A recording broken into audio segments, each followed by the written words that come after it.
عقل مندوں کے لیے ایک زبردست مثال. ہم تربوز خریدتے ہیں، واٹر میلن. مثال کے طور پہ 5 کلو کا ایک تربوز ہم نے خریدا، اور جب اسے کھانے لگتے ہیں تو پہلے اس کا چھلکا اتارتے ہیں نا. 5 کلو میں سے کم از کم 1 کلو کا تو چھلکا نکل جاتا ہوگا، یعنی آلموسٹ 20%، 20% تو کم ہو جاتا ہے. مگر کیا کبھی ہمیں افسوس ہوتا ہے اس کا؟ کیا ہم سوچتے ہیں کہ ہم نے تو تربوز چھلکے کے ساتھ خریدا ہے، چلو آج چھلکے کے ساتھ ہی کھا لیتے ہیں؟ ایسا نہیں کرتے نا. اسی طرح مالٹے کا بھی حال ہے کہ ہم خوشی خوشی سے اس کا چھلکا اتار دیتے ہیں، حالانکہ ہم نے چھلکے سمیت خریدا ہوتا ہے، مگر اس چھلکے کو پھینکتے ہوئے ہمیں کوئی تکلیف نہیں ہوتی. یہی حال مختلف پھل اور سبزیوں کا ہے.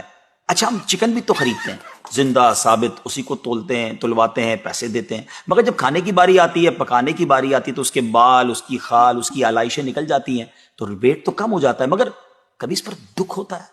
نہیں نا. تو پھر 40,000 میں سے 1,000 دینے پر، 1,00,000 میں سے صرف 2,500 دینے پر ہمیں کیوں بہت تکلیف ہوتی ہے؟ حالانکہ یہ صرف 2.5% تو بنتا ہے، یعنی 100 روپے میں سے صرف 2.5 روپے. یہ تربوز، کیلے، آم اور مالٹے کے چھلکے اور گٹلی سے تو بہت کم ہے نا. اسی تو زکوٰۃ فرمایا گیا. ہاں، ایک اور بات، سال میں ایک ہی بار دینا ہوتا ہے. مالٹے کا، تربوز کا تو ہر بار چھلکا اتارنا ہوتا ہے نا.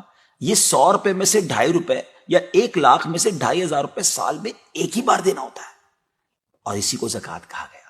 کیا برکت والا کام ہے یہ. مال بھی پاک، ایمان بھی پاک،